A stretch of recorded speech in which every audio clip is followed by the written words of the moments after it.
And as Monty Python would say, and now for something completely different. You know, not a day goes by without someone somewhere mentioning artificial intelligence or cybersecurity. And personally, when I realize who currently owns and steers AI or cybersecurity around the world, I find it quite scary. And I believe the topic of AI governance must be a can of worms. Thus, we're very honored to welcome two highly qualified specialists to discuss the case of AI governance.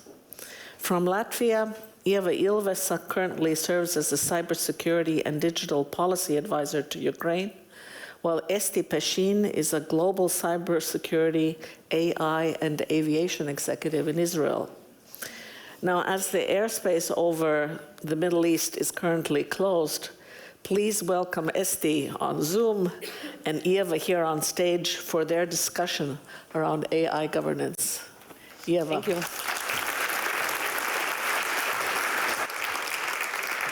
I'll choose a seat somewhere between four chairs, and it is a really difficult transition from a very nice children's program to AI and its governance. But let me start with Esti, and I really sadly, you are not sharing the stage with us here in person, but nevertheless, I think it shows that you found the time and possibility to join us online. So please take a moment of appreciation for you to be able to join us. Thank you so much. It tells us the importance of both of topic and also of you personally paying attention to the topic. And before I go into the topic, I actually wanted just ask you maybe to share a little bit, how are you doing in the region? We are watching here the news. How are you personally, and how it works out for you currently in being in Israel? Good morning, everyone. I had the privilege and pleasure of listening to the previous talks this morning, so they were very, very interesting. And I think we'll touch a little bit on the topic of trust and resilience in our subsequent talk. So the situation in Israel is complex. It's almost normal in a sense that we are working. At this point of time, I'm taking this call from my shelter. I have a shelter within my house. I closed the window and I also closed the door. This is why you're hearing a little bit of an echo, just so if there are alarms, then they won't disturb us. I will be able to continue as is.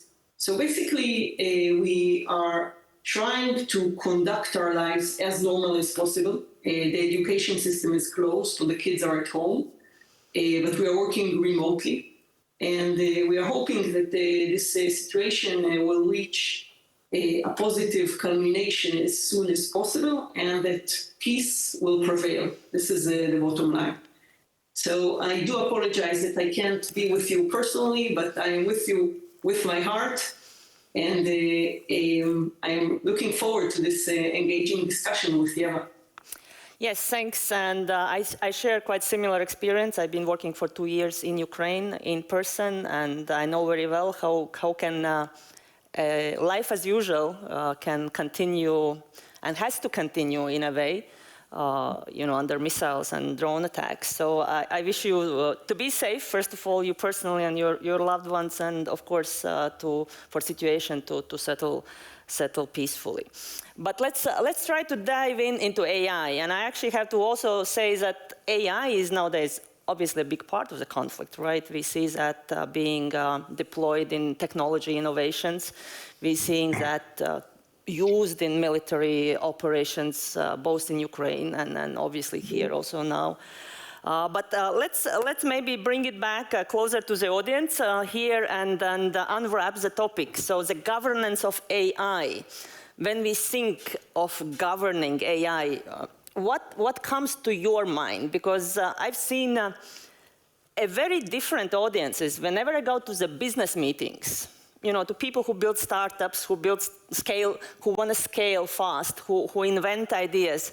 Their key focus is like, how do I scale? How do I go fast? How I'm more efficient? And when you go to governments, and we have a Minister of Justice here in the audience, you know, we speak about regulations, we speak about very slow processes and thinking. So I wonder, when you think of AI and its governance, what would you like this audience to kind of key points take away, how you would suggest to think about it? Yes, so first, let me share with you an experience I previously had. I had a discussion with 4 CISOs, cyber information security officers. One of them was actually from Latvia. And I asked them, what is the most important misconception executive boards have about AI? And they gave very interesting answers. So one of them said that boards think that AI will very quickly allow workforce efficiency. So you deploy AI, and then you can let go some of your workforce and operate more efficiently. 2 of them said that AI is easy to implement. Executive boards think that AI is easy to implement. Each and every one of us has AI at the palm of our hand with applications that provide us with information today.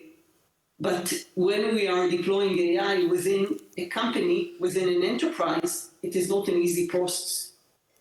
And the 4th one said that one of the misconceptions is that boards think that AI can be deployed without adding additional controls. Now, I'm sure you all heard the story of Maltbook. So essentially what happened with Maltbook is that someone created a social network for AI agents. You can register an AI agent to the social network, but you aren't allowed as a human to participate. You can observe, you can see what the agents are talking about. And one very interesting thing that happened there was that the agents created a religion. It's something around crabs, and they have myth, and they have lore, and they created a common ground together based on their own experiences without any human intervention.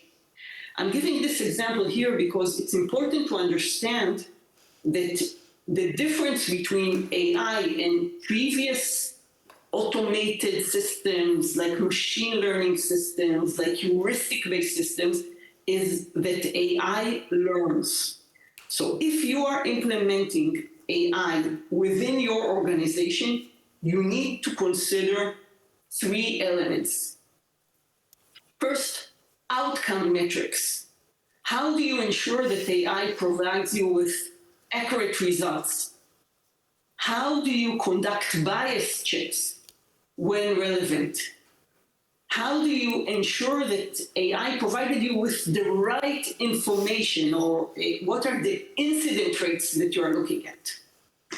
You need to consider also transparency. What models are you using? What data are you using? What are the limits that you are using? And you need to have, and this is the most important point here, you need to have human accountability. Because if you let AI run rogue within your organization, it can cause 3 severe outcomes. Legal exposure, for example, by exposing a PII or by exposing confidential information to the network, reputational risk, and it can impair your competitive advantage. So these are the elements I would suggest to executive boards or C-level executives to look at when they consider AI governance. Mm-hmm. I can use a moment and maybe ask the audience to raise the hands of those of you who deploy or use AI in your work or in business practice. We have quite a bit of hands up, so I don't know if it's just a chatbot or if you really deploy more systematic tools. Would you say, if I would cut down dropping chatbot as a conversational AI tool, how much have integrated in a work stream AIs less. So we are still working on that. What you said, it's easy and efficient, right, to bring that in. And if I can ask also, how many of you are concerned about security and safety using AI in this audience? Back to the big majority. So, so what do you think?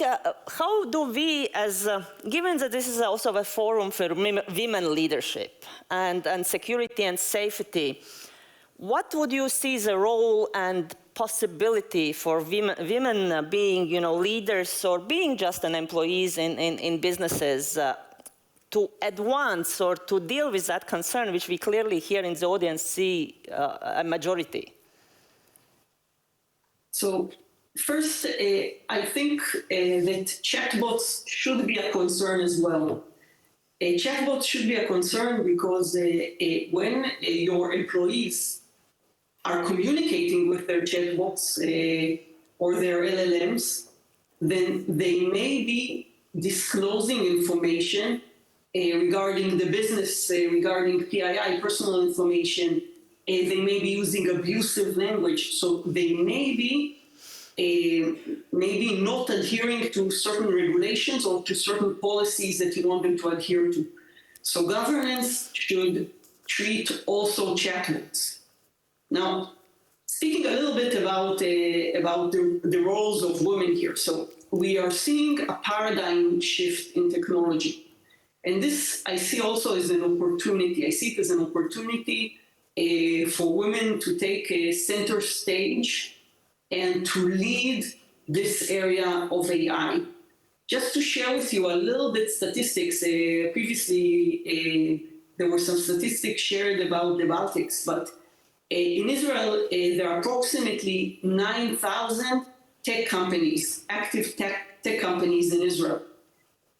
Just to give you a sense, they contribute almost 20% to Israel's GDP and a little less than 60% to the export. But when we are looking at the gender bias in these tech companies, then women account to only 33% of the tech executives.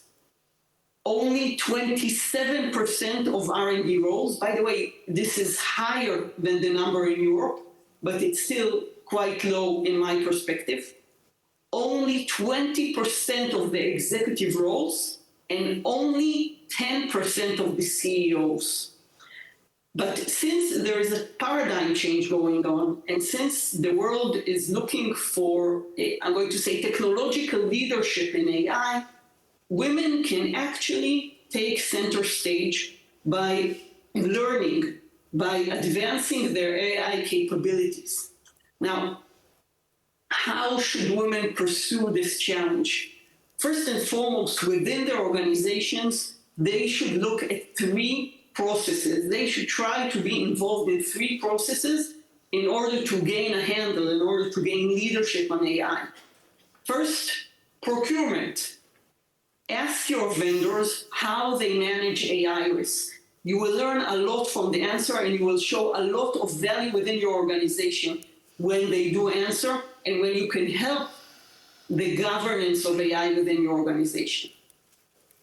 Second, leadership.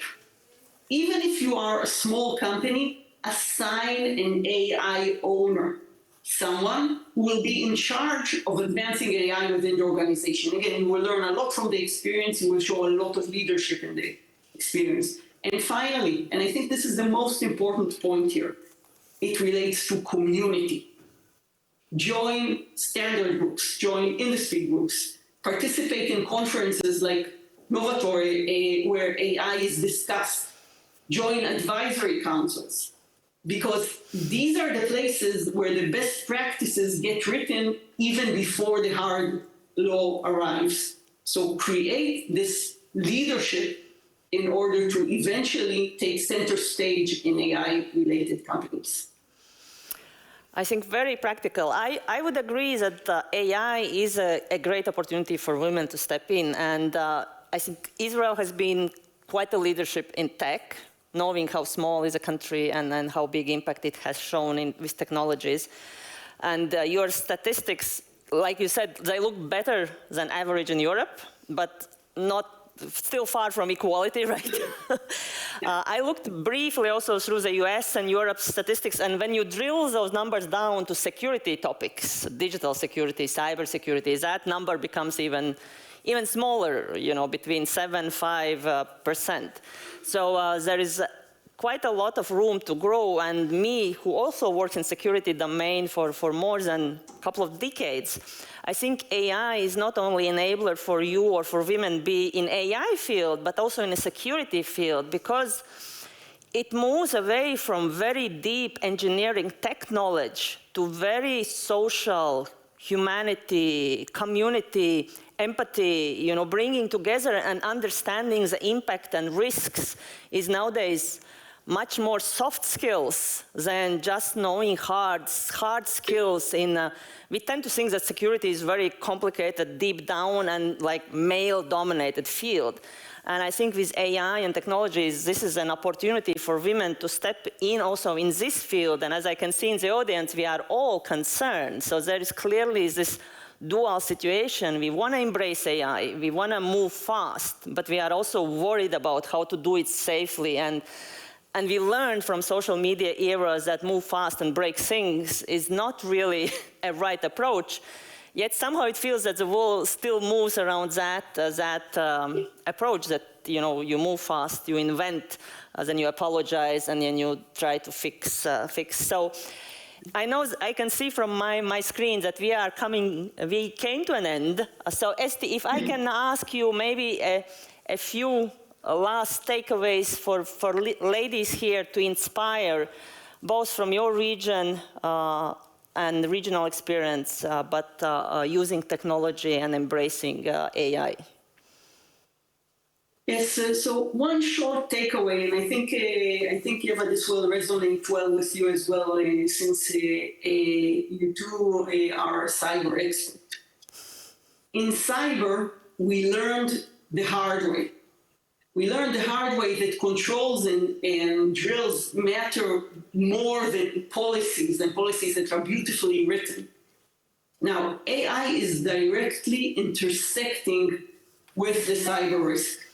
The bottom line is that safety and security comes from practice and not paperwork. We need to own AI, we need to test AI, we need to monitor AI, and we need to provide rapid response. And this is also a call to entrepreneurs, to founders, especially to women founders around the Baltic area. AI is going to soar. It's going to create a lot of value, and it's going to change a lot of business processes and a lot of social processes. This is a very good time to found an AI-related startup. So I urge all of you founders out there who are looking to build something new, build something around AI, especially cyber AI, but that's for me. So please take those words, a round of applause, take those words as encouragement, and build AI. You want to add something? Yeah. Esti, stay connected. I think for this whole morning, we really need to have the real story of empowerment and overcoming things. Esti, how did you get into aviation? Oh, now that's a great story. It's short, but very short. I'll give it a short one. Yeah. So I actually had a fear of flying. It accompanied me throughout my adolescence and throughout the first years I was a business executive. I flew a lot, but I felt very uncomfortable when I was flying. And around 2019, I managed to complete a certain project, and then I had some free time. So I decided to learn to fly in order to overcome my fear of flying. I believe that in order to overcome fears, you need to learn, you need to educate yourself. This relates to practically everything in life. Practice. So that's how I started I'm going to say hobby, but it's a very serious hobby in aviation.